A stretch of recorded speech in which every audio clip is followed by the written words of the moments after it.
Right. Shalom, shalom, Israel, shalom to the 12 tribes of Yasha Allah, giving a chorus, all on the glory and praise unto the Most High God, Yahweh, in the name of His only begotten Son, Mahashiach Habashah, who the world refers to as Jesus Christ, and He is the Savior in the nation of Israel. All right. Shalom, shalom. I'm gonna get straight into this. All right, this is your brother Yasha Allah. Going into what wisdom shall be increased. Now, wisdom is increasing day by day. All right, wisdom is being increased throughout all the earth. All right, especially with the Lord's servants. All right, the prophets, especially with them. But wisdom in general is being increased. All right, now let's go to the book of Second Peter, chapter 1 and verse. I'm gonna start at verse 18. And this voice which came from heaven we heard when we were with him in the holy mount. We have also a more sure word of prophecy, whereunto ye do well that ye take heed, as unto a light that shineth in a dark place, until the day dawn, and the day star arise in your hearts. Now remember, now we, right, expect the prophet as the apostles, and also the people that the Lord has set up in these last days, we have a more sure word of prophecy. When we look at the prophecies of Daniel, right, of Ezekiel, Jeremiah, right, even in Revelation, because John, he didn't understand everything that was brought to him in the visions in Revelation. All the revelations that Daniel received, he didn't understand all of them, right? Let me prove that real quick. Let's go to the book of Second Ezra, right? It had to be expounded onto who? Ezra, right? Ezra was uh I wouldn't say contemporary, but he was a prophet after Daniel. All right, when you look at in the chronology, Ezra, he lived after Daniel during the Persian and Median Empire in captivity. But Daniel was already, I believe he already was passed away by then.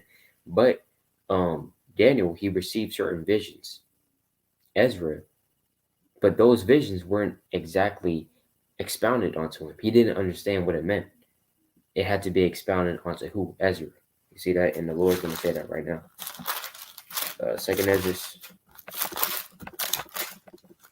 Second Ezra chapter, right, 12 and verse 11. The eagle whom thou sawest come up from the sea is the kingdom which was seen in the vision of thy brother Daniel, right? But it was not expounded unto him. Therefore, now I declare it unto thee. You see that? So the angel said, look, straight up, man. Daniel, he saw a vision, but it wasn't expounded onto him. Daniel, he saw it, but he didn't understand what it meant all the time. It had to be expounded. It wasn't expounded onto Daniel, but it was expounded onto who? Ezra. He got the breakdown of the vision. All right. That's how the Lord works, man. Now we have a more sure word of prophecy now. Now that we're able to have all this stuff. Back in the ancient world, even back 100 years ago, they did not have Google. They did not have Yahoo, Bing. They did not have anything called the internet or Wi-Fi, right? They couldn't go look at the coordinates, right, back in the ancient world before, uh, um, even before, um, back in the ancient world, they didn't have this, right? They didn't have this, right? The Holy Bible, right? Compacted, all the 80 books, right? They didn't have this back in the ancient world, right? They didn't have the scrolls of Matthew and the scrolls of Luke and the scrolls of Mark, right? The Council of Yahushua and the Acts and the Pauline epistles, right? And the prophets and the writings and the law. They didn't have all this compacted in one book in the ancient world. They didn't have that. But we have it. So now, of course, we're going to have a more sure word of prophecy. Now that we have the roll, you know what I'm saying? We have the whole world roll, and of course, there's other books, right? Like the Book of the Wars and the Lord, stuff like that. You know, we don't have those books right now, all right? And the real book, right, of Jubilees and stuff like this, right? The real book of Jasher, not that book that you see at damn Barnes and Noble, man. That's fake, right? That's fake. But what I'm saying is we have the whole book now, right? Hey, Jeremiah, he wasn't walking around with Mark, Matthew, Luke. He wasn't walking around with Revelation. He wasn't walking around with the scroll of Ezra, all right? They didn't have that. So now we have a more sure word of prophecy. seeing that wisdom is being increased. Let's go to the book of Daniel. It's the book of Daniel. All right. Daniel chapter 12 and verse 4. But thou, O Daniel, shut up the words and seal the book even to the time of the end. Many shall run to and fro, and knowledge shall be increased. So straight up and down, Daniel, or the Most High told Daniel that knowledge shall be increased. Right? Knowledge shall be increased. Right? Now, knowledge, what does knowledge mean? Let's look it up real quick. Let's look at the etymology of the word knowledge. And knowledge and wisdom, they go hand in hand. Right? They can be used interchangeably. But right, let's look up what knowledge means. Knowledge, right? I want to get right knowledge, acknowledging superior honor, worship, right? No, right? Now, when you look at, all right, so when you study etymology is the study of words, basically, and knowledge. What's this first part right here? It says no, right? The first element, see, no, right? To know, basically, the acknowledgement of superior honor worship. But basically, it means, knowing, right? It says what? Capacity of foreknowing, understanding, familiarity. See that? Capacity for knowing. Now, watch this. Let's go to the etymology of the word of science. The word science. All right. Let's go to the etymology of the word science. Science. What is known? Knowledge. So science is knowledge, according to the etymology. Science, what is known? Knowledge of something acquired by study, information, also assurance of knowledge, certitude, certainty, right? Knowledge, learning, application, corpus of human knowledge. Now let's get down to the nitty gritty. It says right here, to know, right? Knowledge. So science is knowledge. Science means to know. That's what it literally means, to know. So when we read this, it says, many shall run to and fro, and knowledge shall be increased. Even science is being increased, right? And science can help prove the scriptures is real too, right? Prove that the scriptures are real and stuff like that. And wisdom is being increased, and science is being increased, right? Wisdom on the right hand side, of course, right? Wisdom on the right hand side. That's why Peter's saying we have a more sure word of prophecy. We're able to go into these books, right, and break it down. You know what I'm saying? It's being revealed. Let's go to the book of Revelation, chapter 5, and verse 1. And I saw in the right hand of him that sat on the throne a book written within, and on the back side, right, and on the back side sealed with 7 seals. And I saw a strong angel proclaiming with a loud voice, who was worthy to open the book and to loose the seals thereof. So the strong angel said, look, who's worthy to open the book? Meaning, who's able to unlock these mysteries, or basically unlock the book? If you unlock the book, it's like, meaning unlock the Bible. Now you're able to receive it and understand it, right? Let's go to the book of, let me see, Luke. This is Luke chapter 24 and verse 54.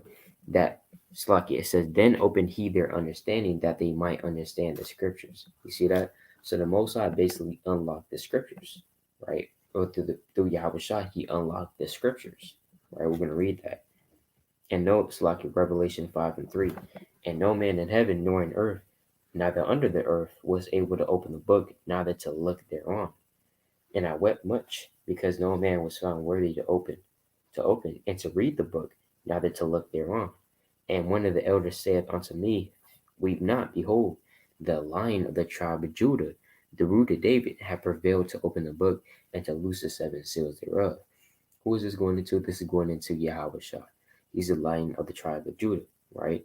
And I beheld, and lo, in the midst of the throne and of the 4 beasts, and in the midst of the elders stood a lamb, as it had been slain, having 7 horns and 7 eyes, which are the 7 spirits of God, and sent forth into all the earth. And he came and took the book out of the right hand of him that sat upon the throne. Right? Uh, right? Slaki, I'm gonna get the point. Con, that was the point, right? Slaki, I'm gonna read verse 5 again. It says, And one of the elders said unto me, Weep not, behold, the Lion of the tribe of Judah, the root of David, hath prevailed to open the book and to loose the 7 seals thereof. 7 just going into the number of completion. But hey, Yahushua, he unlocked the scriptures, right? He unlocked the scriptures. And he opened up the understanding of it. So that's why now we're able to go into these various parables and prophecies and properly break them down through the spirit and power of Yahweh. But of course, let's get this precept. Of course, we're not going to know everything. We're not going to know every single breakdown, right? That's a given. All right. Or we may be wrong on something, on a certain breakdown. But all that's going to be revealed in the kingdom of heaven, though, right? That's the thing. 1 Corinthians chapter 13 and verse 12. For now we see through a glass darkly, but then face to face. Now I know in part, but then shall I know, even as I also am known. See that? So now we're seeing through a glass darkly right now, right? When you're looking through some glass, but it's kind of foggy and it's not very exactly clear. You're trying to look through it, you can see stuff, but it's not clear. It's not HD. It's not 4K Ultra HD resolution. All right. It's you can see it, but it's not exactly clear. Just like if you're watching a video on 144p, right, pixels, it's not going to be as clear as if you're watching a video in 1440 pixels, right, which is HD, right, Ultra HD. So it's not going to be the same. It's not going to be that clear picture that you see 4K. You know what I'm saying? It's not going to be clear enough. So kind of like that, all right? We're seeing this truth through a glass darkly. We're not going to understand everything, right? Like, let me go to the book of Revelation, all right? This is Revelation, but we do understand. We do have a more wisdom. Like we do have more wisdom than somebody back in the ancient world because of all the accessories that we have now, right? We have a little bit more wisdom, right? Revelation chapter 2, verse 17. Talking about in general, right? He that hath an ear, let him hear what the Spirit saith unto the churches. To him that overcometh will I give to eat the hidden manna, and will give him a white stone, and in the stone a new name written, which no man knoweth, saving he that receiveth it. So what is this hidden manna? This hidden manna is going into what? That hidden knowledge that wasn't revealed aforetime, but is now revealed. And if you overcome, you're going to be able to get this hidden manna, man. Right? You're going to be able to get this stuff that hasn't been revealed yet, right? So that's the hidden manna right there. But we do understand some things that the prophets didn't understand back then, right? Because watch this. It's kind of funny too. But let's go to the book of Ezekiel. It's the book of Ezekiel, chapter 20, verse 49. All praises. It says, Then said I, Lord God, they say of me, doth he not speak in parables? So Ezekiel, right, and the Israelites that were around Ezekiel that heard the words of Ezekiel, heard the words of the Most High, rather, through Ezekiel. Ezekiel was like saying, like, look, man, look, Lord. They say of me, the Lord God, he speaks in parables, man, because I don't know what you're saying. Right? Because watch this. Let's read this. Ezekiel chapter 20, verse 47. And say to the forest of the south, hear the word of the Lord. Thus saith the Lord God, behold, I will kindle a fire in thee, and it shall devour every green tree in thee, and every dry tree. The flaming flame shall not be quenched, and all faces from the south to the north shall be burnt therein. Now, if you just read that to a regular man that does not have the necessary precepts, necessary wisdom that's dispensed onto him to understand this parable, they're going to be utterly confounded, and they're going to have to put their hand over their mouth, right? Meaning they can't find an answer, right? Like, for example, when we go to Sirach chapter 20, right? Sirach chapter 20 and verse 5. There is one that keepeth silence and is found wise, and another by much babbling becometh faithful. Some man holdeth his tongue, because he hath not to answer, and some keepeth silence, knowing his time. So you're going to be as that man that's going to be keeping silence because you don't know the answer, right? But through the Spirit, of course, and because science, wisdom, knowledge is being increased day by day, right? As it says in Daniel chapter 12, verse 4, we can now understand and break down these parables, right, to the best of our ability, right, through the precepts, of course, right? Because when we go to Isaiah, and it's just a benefit, it's more beneficial to have this whole roll, to have this Bible with you, right? Because remember, like I said, Jeremiah, he wasn't walking around with the New Testament. Jeremiah, he wasn't even walking around with the scrolls of, let's say, Malachi, or with the scrolls of Zechariah, the scrolls of Obadiah. He wasn't doing that, right? He was writing his own. He was writing in his own book. Isaiah, he was writing in his own book. Micah, he was writing in his own book, etc. Right? So when you have the whole roll and all the precepts in it, then you're able to link up the precepts and say, oh, look, Isaiah, he's saying the same thing as Jeremiah, this, that, and that. We can come to this conclusion, right? And even conclude it, and it says the same thing in the New Testament, etc. Right? Isaiah, right? Isaiah, where was it going to?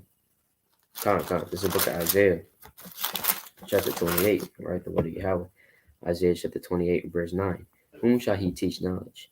And whom shall he make to understand doctrine? Them that are weaned from the milk and drawn from the breast. So who's going to teach knowledge? Who's going to understand this doctrine? Right? Verse 10. For precept must be upon precept, precept upon precept, line upon line, line upon line, here a little and there a little. Right? So you must go precept upon precept to break down these scriptures. All right? Meaning here a little and there a little. In order for you to break down Micah, you might have to go to Isaiah and break it down like that. You might have to get a precept in Mark to break that down in Micah, etc. Stuff like that. That's what that means, precept upon precept. All right. So when we go back to, what was this at? Ezekiel 20. All right. The word of Yahweh. Ezekiel chapter 20 and verse 47. And you're not going to understand this parable unless you have the precepts, right? And remember, like I said, the people of during Ezekiel's time, they didn't have all the stuff that we had. You know what I'm saying? So they couldn't properly break it down, stuff like that. And Ezekiel, he might have not even understood this, right? But basically, it's just going into the force of the south is going into Judah, because men are referred to as trees in the scriptures. Remember, one tree is just one person, right? A tree will be a person. When we go to the book of Matthew, hold on, let me just get a precept real quick. Matthew chapter 7. Matthew chapter 7 and verse, right? I'm gonna just start at verse 17. Even so, even every good tree bringeth forth good fruit, but a corrupt tree bringeth forth evil fruit. This corrupt tree and this good tree is going into good, it's like righteous and unrighteous people, right? You never walk up to a tree and say, oh, that's evil fruit, I'm gonna cut it down. Or, hey, this is a good tree, don't cut it down. This is a good tree, it's bearing forth good fruit. You never go up to a tree and say, oh, that's an evil tree, right? No, it's going into actual people, right? A good tree, and the fruit is his works, right? A good tree cannot bring forth evil fruit. Now, can a corrupt tree bring forth evil fruit? It's like a good fruit. Every tree that bringeth forth not good fruit is hewn down and cast into the fire. Wherefore, by their fruits shall ye know them. You see that?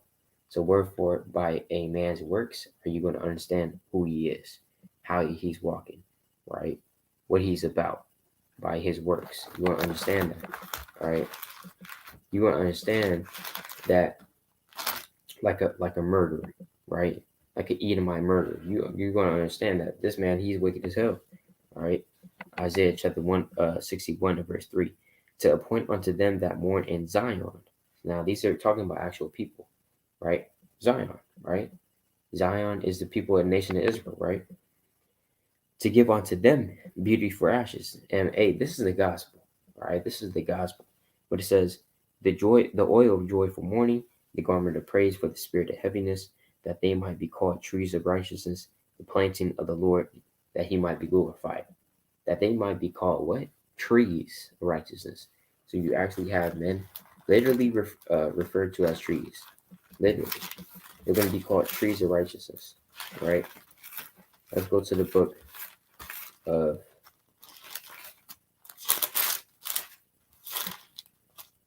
all right.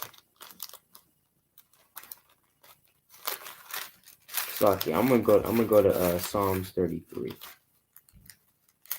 All right. Slocky.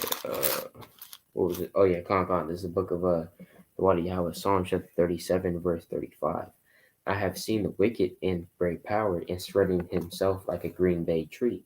So David, he said that, look, I saw the wicked spreading himself like a green bay tree. So men are referred to as trees in the scriptures. And when you have a multitude of trees together, that's most likely a forest, right? So that's what that means. Basically the nation of Judah. That's what that means, a forest of the south, right? Hear the word of the Lord, thus saith the Lord. We're back in Ezekiel chapter 20 and verse 47. But it says, behold, I will kindle fire in thee, and it shall devour every green tree in thee, and every dry tree, right? Meaning the least to the greatest Israelite, right? Basically. The flaming flame shall not be quenched, and all the faces from the south to the north shall be burnt therein, all right? So that's just going into the destruction of the siege of Jerusalem, right? But hey, they didn't know that during that time. You know what I'm saying? They might have not known that during that time. You have to properly break it down through the precepts and the scriptures and through looking at history, stuff like that. That's that knowledge being increased. All right. That's that knowledge being increased. But that was really all I wanted out of that. All right. Knowledge being increased, we're able to look at certain technologies, stuff like that. Let me go to Revelation real quick. All right. This is Revelation chapter. Revelation chapter 12 and verse. All right. Revelation 12 and verse. I'm going to start at verse 16, right? And the earth helped the woman, and the earth opened her mouth and swallowed up the flood, which the dragon cast out of his mouth. Now, the earth helping the woman is going into the nation of Israel, right?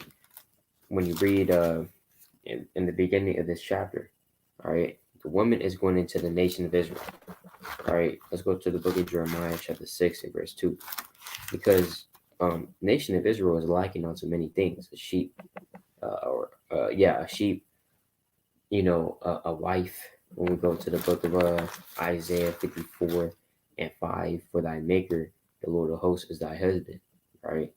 I have espoused you to one wife, to one husband, even Mahashiach Yahushua. When you read 1 Corinthians, right? It's like it might be in 2 Corinthians. But in Jeremiah chapter 6, verse 2, we're also likened unto a comely and delicate woman, right? Let's read it. Jeremiah 6 and 2. I have likened the daughter of Zion to a comely and delicate woman. So the daughter of Zion is a comely and delicate woman, all right? And that's going into the nation of Israel, all right? The nation of Israel is a comely and delicate woman, all right? Let's go to the book of 2nd Ezra.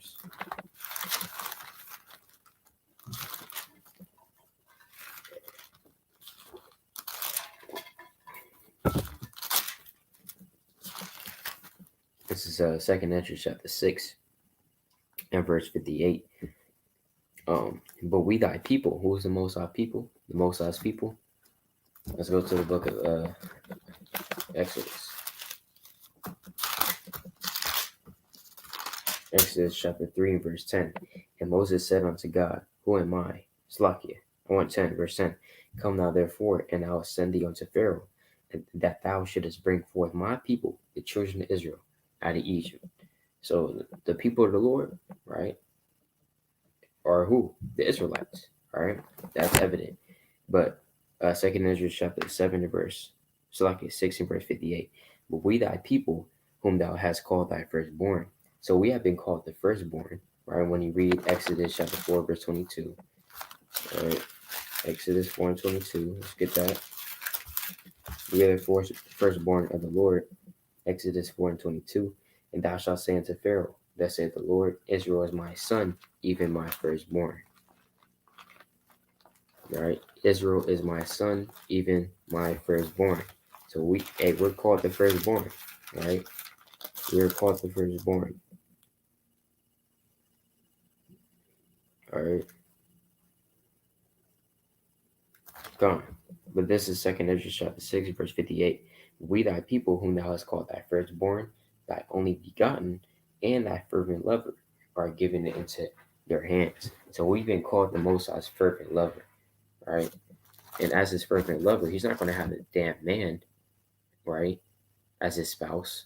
He's going to have a woman, right? Because the Lord, he deals, he deals in righteousness and order, right? That would be totally contrary if he had a husband as a spouse, right?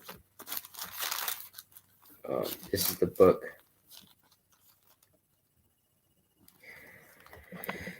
This is the book of, where was this at? It's like, yeah, I just lost my train of thought. All right, I forgot what precept I was going to, but that's all right. That's all right. But when it says that the earth helped the women, all right, when it says that the earth helped the women, right, Revelation chapter 12 verse 16, it says, "In the earth helped the woman," meaning that what? Sometimes we might find archaeology proving that we're the Israelites, or proving that the Israelites existed, stuff like that. We might find stuff like ancient scrolls. You know, they just found Dead Sea Scrolls, stuff like that. This is the earth helping the woman, right? You know, historians going to and fro, uh, locating the various locations that are mentioned in the scriptures, right? For example, let's go to the book of Acts, chapter 22, right? So like I actually want, hold on, right? Yeah, Acts chapter 22, or hold on, it might be 19. Come on, Acts chapter 19. Acts chapter 19 and verse, right? I want to get this real quick. I want to show you this. All right. Acts chapter 19 and verse,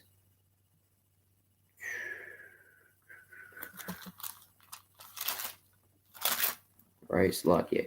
Acts chapter 19 and verse 29. And the whole city was filled with confusion, and having caught Gaius and Articus, men of Macedonia, Paul's companion, and travail, they rushed with one accord into the theater.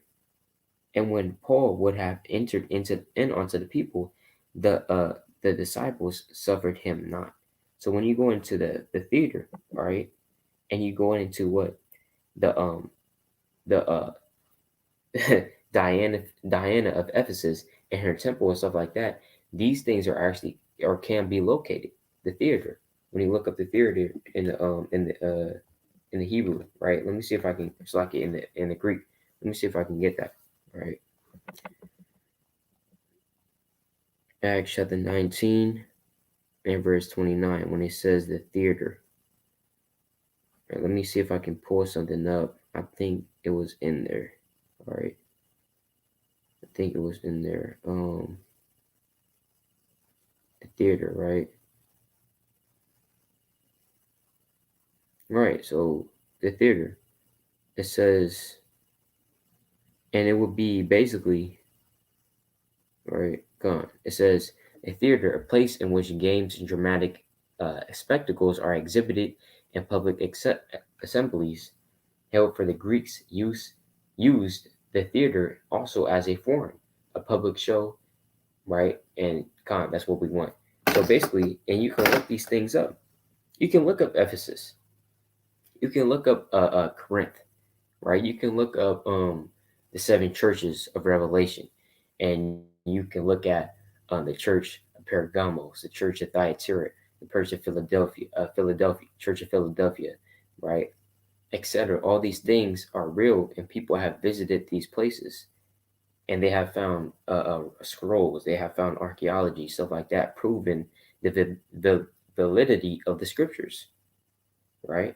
So that's the earth helping the women, right? And that's knowledge being increased, right? Knowledge being increased.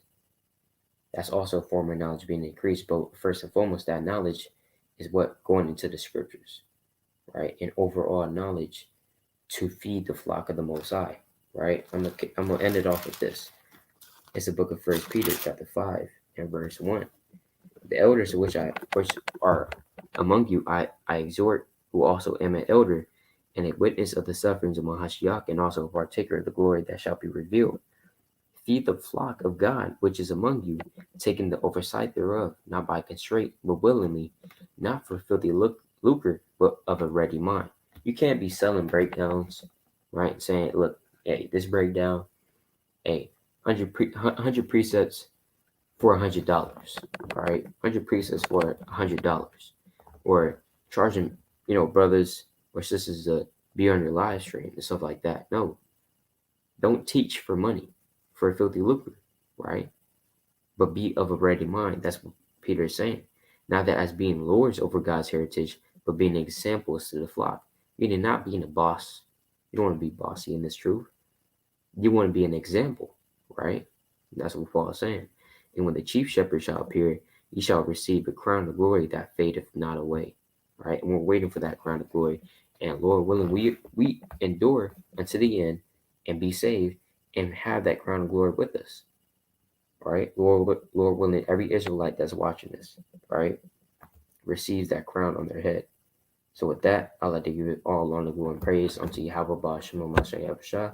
Lord willing, this was edifying. It's your brother Yasha Allah. Kwame Yasha Allah. Shalom.